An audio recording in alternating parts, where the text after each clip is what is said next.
नमस्कार दोस्तों, आप सभी देख रहे हैं astro Arnav here astrology is simplified for you. आज के इस वीडियो में हम बात करेंगे जब भी मरकरी रेट्रो होता है तो वो एआई और एआई डेवलपमेंट को कैसे इन्फ्लुएंस करता है। चलिए मालूम करते हैं एक एक करके कि ओवरऑल मरकरी रेट्रो होने पर कैसे इफेक्ट्स होते हैं। जब भी मरकरी रेट्रो होता है तो सोशल मीडिया पे बात यही चलती है कि आपको कोई कॉन्ट्रैक्ट साइन नहीं करना है, आपके कम्युनिकेशंस ब्रेकडाउन हो सकते हैं, आपके डिवाइसेस में प्रॉब्लम आ सकता है, या फिर आपका सोचने का जो क्षमता है वो भी इन्फ्लुएंस हो सकता है। ये कुछ हद तक सच भी है और काफ़ी हद तक देखा भी गया है। लेकिन ओवरऑल आज की इस दुनिया में एआई का इन्फ्लुएंस सबसे ज़्यादा है, तो इसके ऊपर कैसा इफेक्ट होता है चलिए मालूम करते हैं। जब जब मरकरी रेट्रो होता है तो एआई का डेवलपमेंट में बहुत सारे चेंजेस देखने को मिलते हैं। कंपनीज अपना डाउन साइजिंग करने का सोचते हैं एफिशिएंसी बढ़ाने के लिए, या फिर एआई में नए नए इनोवेशंस देखने को मिलते हैं। जैसे नया कोई प्रोग्राम लॉन्च हो गया एआई का, या फिर एआई में कोई एक बड़ा चेंज आ गया। लेकिन ये मरकरी के ट्रांजिट्स के ऊपर भी डिपेंड करता है। फॉर एग्जांपल, जब पिछले साल सितंबर में मरकरी एग्जॉल्टेड हुआ था तो कुल मिला के 1.5 लाख जॉब्स का लॉस हुआ था यूएसए में और कनाडा में। ये पिछले 20 साल का सबसे बड़ा लॉस था, और ये इसलिए हुआ था क्योंकि कंपनियों को अपने नंबर ऑफ एम्प्लॉयज़ घटाने थे और उन्हें वो एआई से रिप्लेस किए थे। पर इसका एक उल्टा इफेक्ट भी देखने को मिला है। जिस कारणवश कंपनियां अपने जो एम्प्लॉयज़ थे उनको घटाए थे और एआई से रिप्लेस किया था, वही एआई आज उन एम्प्लॉयज़ से ज़्यादा एक्सपेंसिव हो रहा है। जिस कारण उनको रिप्लेस किया गया था, उसी कारण से उनको वापस बुलाया जा रहा है। तादाद उतनी ज़्यादा नहीं है, लेकिन फिर से ह्यूमंस को वापस बुलाया जा रहा है, क्योंकि एआई का जो मॉडल है वो जितना सस्टेनेबल लोग सोच रहे थे उतना सस्टेनेबल नहीं हो पा रहा है। या फिर दूसरा एग्जाम्पल, जब इस साल के फरवरी या फिर मार्च के टाइम पे जब एआई में एक ट्रांसफॉर्मेशन आया था जो कि बीपीओ सेक्टर को हिट करने वाला है। सॉफ्टवेयर एज ए सर्विस को रिप्लेस करने की या फिर मॉडिफाई करने की बात हो रही है इसी एआई का नए इनोवेशन से। यहाँ पे कस्टमर सर्विस या फिर जो एजेंट्स हैं उनको रिप्लेस करने की बात चल रही है एआई से। तो ये रेट्रो और अपने जो गोचर है इसमें कैसे इफेक्ट दिखाते हैं वो हम मालूम ही कर पाए हैं इन दोनों ही एग्जाम्पल से। अब इससे हम समझ ही पा रहे हैं कि मरकरी एक ऐसा ग्रह है जो प्रॉब्लम सॉल्विंग और थिंकिंग इन दोनों को रिप्रेजेंट करता है, क्योंकि ये इन दोनों जो राशियां हैं इनके स्वामी हैं। जेमिनाई जो रिप्रेजेंट करता है कुछ नया चीज़ सीखने का, कुछ नए इनोवेशन का, और एक और है वर्गो जो रिप्रेजेंट करता है प्रॉब्लम सॉल्विंग का। इनका कॉन्टेक्स्ट एआई में इसलिए इतना ज़्यादा बड़ा है क्योंकि ये दोनों ही राशियां बहुत ही ज़्यादा इन्फ्लुएंशियल है। तो इस केस में मरकरी जब भी स्ट्रांग होगा या फिर जब भी वीक होगा, जब भी ट्रांजिट में होगा या फिर जब भी रेट्रो होगा, तब चेंजेस देखने को मिलेंगे, स्पेसिफिकली कम्युनिकेशन से रिलेटेड और इनोवेशन से रिलेटेड।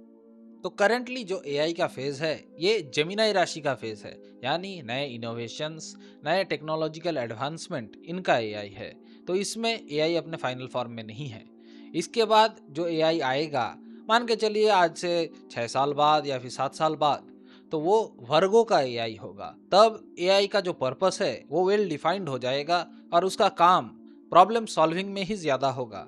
अब आपको लग सकता है कि अभी का एआई ह्यूमन लाइफ में इंटीग्रेट हो चुका है, लेकिन तब वाला डेली लाइफ में इंटीग्रेट हो चुका होगा इतने हद तक कि आप कल्पना भी नहीं कर पाएंगे।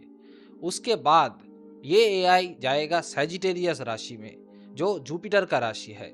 अब ये जो वर्गो में था तब इसमें मोरालिटी नहीं थी, बस आगे बढ़ना था, प्रॉब्लम सॉल्व करना था। तब वो जो एआई होगा सैजिटेरियस में, उसमें एक कॉन्शियस डेवलप हो जाएगा। वो मोरालिटी और इमोरालिटी दोनों को ही रिप्रेजेंट करेगा। कुछ चीज़ें मोरालिटी वाली होंगी, कुछ चीज़ें इमोरल होंगी, लेकिन इसका फाइनल गोल सैजिटेरियस से हटके पाइसिस में होना है, जो रियल लाइफ में भी मोक्ष का होता है। तो तब जब ये पाइसिस के स्टेज में पहुंच जाएगा एआई, तब एक यूनिफाइड सिस्टम होगा। उस केस में एआई का जो पर्पस है वो वेल डिफाइंड ही नहीं होगा, बल्कि सबको मालूम होगा कि वो क्या है, किस लिए है और उसका पर्पस क्या है। ज्योतिष शास्त्र में मरकरी रिप्रेजेंट करता है इंटेलिजेंस को। अब जब राहु का प्रभाव बढ़ता है तब मरकरी प्लस राहु बना देता है एआई को। जो राइटिंग होता है या फिर जो लिसनिंग स्किल होता है ये भी मरकरी का होता है और एआई के थ्रू इसे चैटबॉट में कन्वर्ट किया जाता है। जो भी कोई स्पीच रिकग्निशन होता है या फिर कोई भी लर्निंग फीचर होता है वो भी मरकरी का कोर गुण है।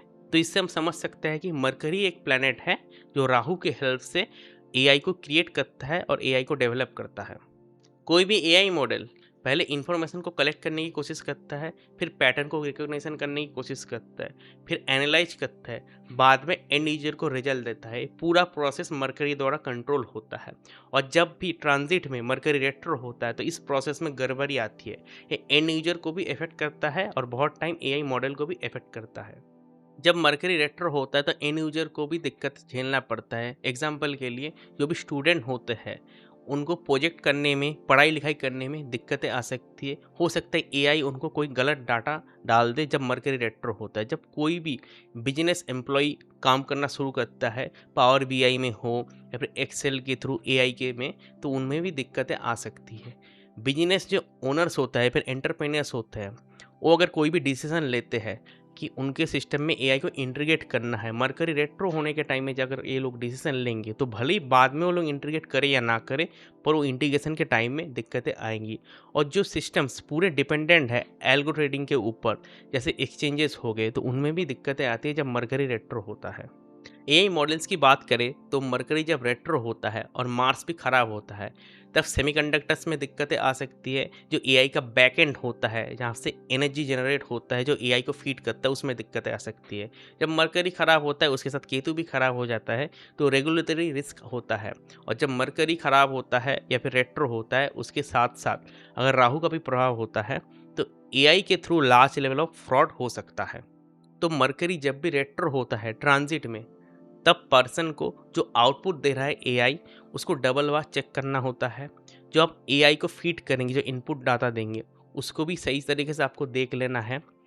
एआई कहाँ से उस डाटा थिंकिंग या फिर उस फॉर्मूला को ला रहा है उसका भी सोर्स आपको वेरीफाई करना है। साथ ही साथ अपने पर्सनल जो इन्फॉर्मेशन होता है, फिर पर्सनल बायस होता है, उनको बिल्कुल शेयर नहीं करना है जब मरकरी रेट्रो होता है। अब हम समझ लेते हैं कुंडली यूएच की मरकरी कुंडली में किस तरीके से प्लेस होने पर कोई भी पर्सन अपने लाइफ में एआई को अच्छे तरीके से इंप्लीमेंट कर पाएगा। फर्स्ट रूल, अगर मरकरी अपने ही राशि में मतलब जेमिनी या भर्गो राशि में रहता है कुंडली में और स्ट्रांग होता है तो ऐसे पर्सन एआई को अच्छे से सीख पाएंगे और इम्प्लीमेंट कर पाएंगे। सेकेंड रूल, अगर एसेंडेंट में मरकरी बैठता है और वो डेबिलिटेटेड नहीं होता है, फिर केतु द्वारा या फिर मार्स द्वारा पीड़ित नहीं होता है, तो ऐसे पर्सन भी एआई को अच्छे से सीख पाएंगे और इम्प्लीमेंट कर पाएंगे। थर्ड रूल, अगर कुंडली में राहु मरकरी या फिर जुपिटर मरकरी कोई भी पॉजिटिव हाउस में बैठ जाता है तो ऐसे पर्सन भी आसानी से एआई को सीख पाएंगे और इम्प्लीमेंट कर पाएंगे। अब हमने जो भी केसेस आपके सामने डिस्कस किया है, ये केस बहुत लोगों की कुंडली में होगा, पर इसका मतलब ये नहीं है कि हर लोग एआई को सीख पाएंगे और इम्प्लीमेंट कर पाएंगे। एआई को अच्छे से जान पाएंगे और सीख पाएंगे वही लोग जो लोग जुलाई 2027 से पहले, जिनके लाइफ में मरकरी की दशा, मार्स की दशा, राहु की दशा या फिर सैटर्न की दशा चलेगी और ये दशा अंतर्दशा में या फिर पति अंतर्दशा में होना चाहिए। तो आज की वीडियो में इतना ही। उम्मीद करता हूँ कि आप लोगों को हमारा वीडियो पसंद आया होगा। अगर वीडियो से रिलेटेड कोई भी डाउट है या फिर सजेशन है तो आप नीचे कमेंट सेक्शन में पूछ सकते हैं। अगर हमारा वीडियो पसंद आता है तो इस वीडियो को लाइक कीजिए और शेयर कीजिए। अगर आपको इस जैसा कंटेंट और देखना है तो हमारे चैनल को सब्सक्राइब कर लीजिए और नीचे दिए हुए बेल आइकन को भी दबा दीजिए ताकि हम जो भी वीडियो लाए उसका नोटिफिकेशन आप तक पहुंचता रहे। स्क्रीन पे दिख रहा ये वीडियो आपको भृगु चक्र पद्धति के बारे में बताएगा और ये जो वीडियो ये बताएगा कि राहु का धनिष्ठ नक्षत्र में ट्रांजिट होने पर क्या होता है। अगले वीडियो में फिर मिलता है। धन्यवाद।